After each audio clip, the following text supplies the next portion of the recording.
What's up, guys? It's Nick with the Hungry Handgunner. So put a poll up last night saying I was going to try to get out and do a video today if the weather cooperated. So far it has. It's not 12 degrees anymore. But on the poll I asked if you guys wanted to see the Ruger Alaskan 44 Magnum or the FN 5.7.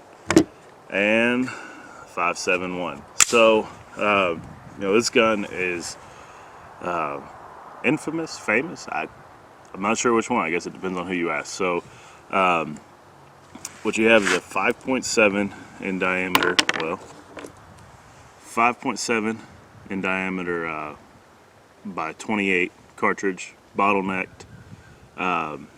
Use a pistol primer in the back there. A very unique cartridge. NATO designed it as a potential replacement for the 9mm. Obviously it has not been adopted in that role yet. The ammo I have today is just this SS 197R sporting cartridge. So it's a 40 grain bullet, VMAX Hornady. It's got the polymer tip. It's one of the more common cartridges that you can find that's available to civilians. The original intent for the cartridge as a whole was so that it would be able to defeat body armor. Obviously the stuff that we can get is largely incapable of doing that. There are some ammo manufactured by like Elite Performance Ammo and stuff like that, boutique brands that can defeat armor, but the stuff I have out here today will not. You have a 20 round box magazine, loads very similar to an AR-15, just push the rounds directly in there. They have 30 round magazines available. I don't have any of those yet. So it's a blowback design pistol. Really cool gun in my opinion. The only things that are really drastically different from other semi-autos other than the cartridge it takes is your safety. It's ambidextrous, so it's on either side, but use your index finger, so that could take some getting used to. It also has a magazine disconnect. So this gun is not a striker fired gun, it's actually a single action gun. There's an internal hammer back here that will come forward and strike the firing pin. You have a loaded chamber indicator over here. This little silver bead, hopefully you can see it, will raise up when a round is chambered. So I guess at this point we'll shoot it and then talk some more about it. Alright guys, so I'm at about maybe 15 yards, give or take, from that orange little steel. That's what I'm going to shoot at now. We're going to save the silhouette target for in the back further up. This gun is capable of some pretty decent distance shooting as far as pistols go. So I'm going to shoot at that steel right now. Definitely want hearing protection on shooting this cartridge. It's very loud. Hopefully you guys will pick that up on camera and maybe even some of the muzzle flash that goes with it. Alright, here we go.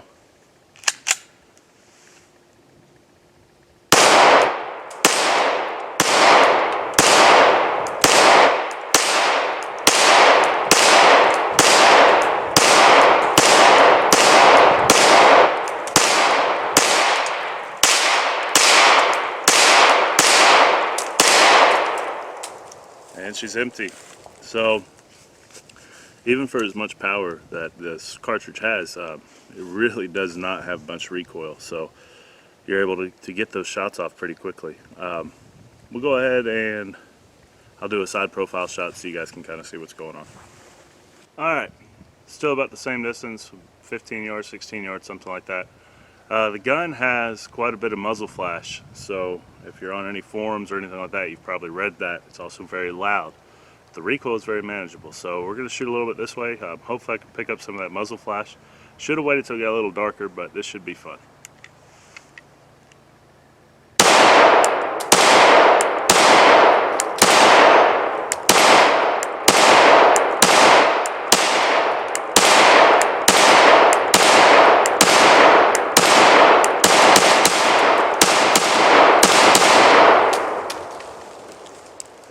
Got a little carried away. Get back to about 40 yards, so this is as far as I can really reach out here at my range today. I've got that IDPA stand moved up a little bit, so it cuts some of our distance down from shooting at the steel and the hill, but it should be okay. This gun is marketed as being pretty decent intermediate range handgun, so we're just going to see what we can do with it. I'm not the best shot in the world, and I definitely haven't shot it at distances like this in a very long time. So we'll see what we get here.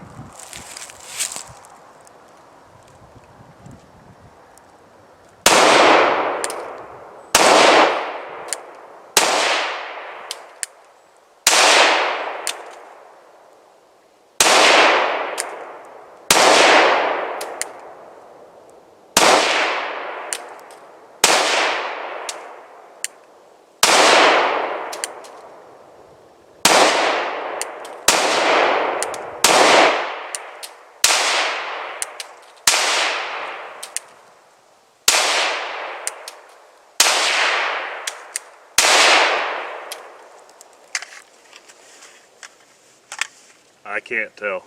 I really can't even see the target to see the holes in the paper, so I guess we'll both be surprised and we might both be laughing when we look at it. I'm going to go for some headshots now and see what we get on it.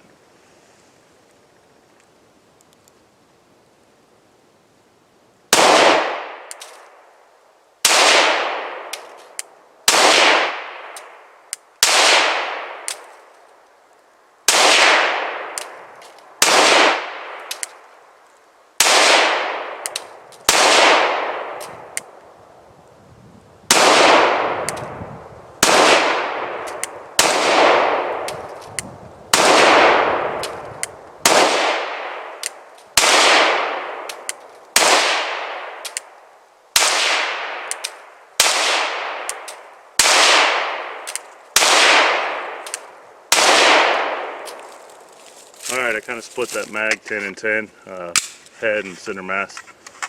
So let's go check it out. Alright, the moment of truth. So, I don't know if the sights are off just a little or what, but we got a few off the paper, or off the silhouette there and there. I mean, it's 40 yards. And I definitely was not shooting at the head that much. So as much as I'd like to take credit for that, either I'm jerking the gun up or the sights are off just a little bit. So you can see the pretty tiny little holes. It's like a little 22. So not bad though for 40 yards with a handgun. Alright, as always, we're going to dive down close and look at this FN Five-seveN. I'll drop the mag. Mag is empty, 20 rounder. Which is kind of nice having 20 rounds, but we'll touch on that in a second. Chamber's clear. So, here it is. It is a polymer handgun. As you can see, even this is polymer up here. It does have a chrome lined barrel, and the trigger, the sights on it are 3-dot. Fully adjustable rear sight though, that's pretty nice. And this front sight's kind of got a unique profile to it. As far as aftermarket sights, your options are fairly limited, guys. There's not a whole lot of aftermarket support in the affordable range, or what I consider affordable. Certainly not the level of aftermarket availability that there is for Glocks or Smith & Wesson, Shields, or just the whole M&P series in general. So it is very much a boutique gun, I would say. You know, the first thing that comes to mind is a lot of people say it's a glorified 22 mag. And I have to disagree with that. If you're comparing 22 magnum velocity out of a rifle to 5.7 by 28 out of a pistol, yeah, okay. 22 mag out of a pistol and 5.7 out of a pistol are not very similar at all. The other thing is what the rounds are designed to do. So this is a center fire round, and this handgun is designed to have ammo compatibility with the P90 and PS90 carbines, or personal defense weapons, whatever they fall into, bullpup rifles. And they do that well, and the rounds are designed to be a combat round. They have center fire primer, which is inherently more reliable than rimfire primer that you'd find on the 22 mag. So I think they're different. As far as useful applications for us as civilians, I don't know. We'll kind of touch more on my thoughts on the gun when we go back up top. But you do have a rail here for mounting lights, lasers, all sorts of gizmos, whatever your little tactical heart desires. Your cocking serrations are pretty good here, but you have these ears on the back that make it easy to slingshot it if you wanted to do that. The safety is probably one of the things that takes the most getting used to. You know, when I first picked one of these up years ago, I thought this was the safety. It seemed like a very natural spot, but that's actually your slide lock lever. So this is your takedown lever. The gun is pretty easy to take apart, and the magazine disconnect does throw me for a loop. We've got this nice little hump right here on the grip, so I don't know that it does much, but it feels good. The grip texture is good, not too aggressive, but definitely lets you get a purchase on the gun. The grip is long this way, no doubt due to the cartridge length. You know, 28 millimeter is 9 millimeters longer than a 9 millimeter. So there it is, and we'll dive up top and talk about it. All right, so it's kind of a fun day getting this thing out. Now it's time for me to, I guess, tell you what I think about it. So, first things first, this is not an inexpensive firearm. It's about $1,435, which for me and the majority of people I know that shoot is not something you just go out and buy on a whim. I did not buy this gun. This was actually passed down to me. And it's a gun that I enjoy shooting and have enjoyed shooting for a number of years. As far as what you could use it for, there are people that carry them, but it's a large duty size handgun. So if you're already comfortable carrying something this size, then maybe that's great. The other thing is, when you have a gun that you're going to use for carry, you need to practice with it a lot. You need to be proficient. And let's see, this one has a sticker on it. It does. So this box of 50 rounds is $31.99. That's what the price sticker on it says. Got some boxes that say $28.99. Either way, not inexpensive. Not when you can pick up, you know, a box of 59 millimeter for $12. So the ammo is not really competitive price-wise. It's kind of expensive to shoot. So don't tell my wife how much I shot today.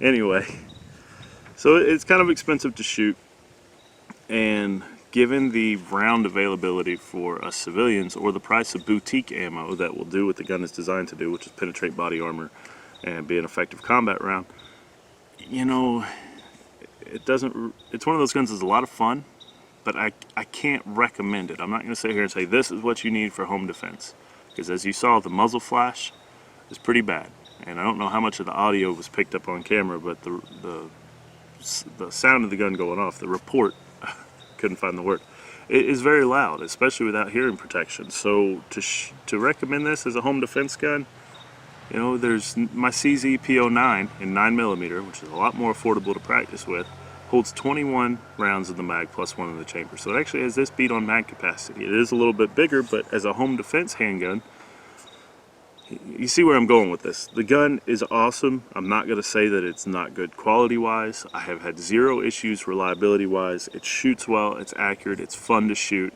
I love handing somebody this gun anytime I'm out shooting with friends and watching them shoot, and I have fond memories of shooting it growing up. It's just, I don't know of many applications where this is going to be a good choice. Or I shouldn't say that.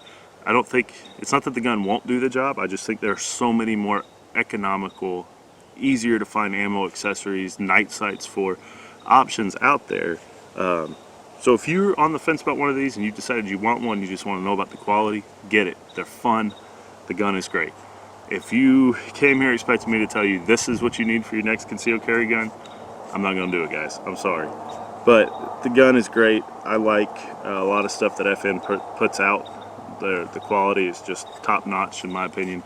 So I hope that cleared the water up more than it muddied it up. But as always, thanks for watching the channel, guys. Go ahead and click the circle on the right-hand side to subscribe. It would mean a lot to me. Already, since I started doing gun reviewers, I'm watching that subscriber count go, gun reviews, I'm watching that subscriber count go up, and that really makes me happy. So, you know, drop a like, share the video, and I appreciate you watching. Stay safe, keep shooting.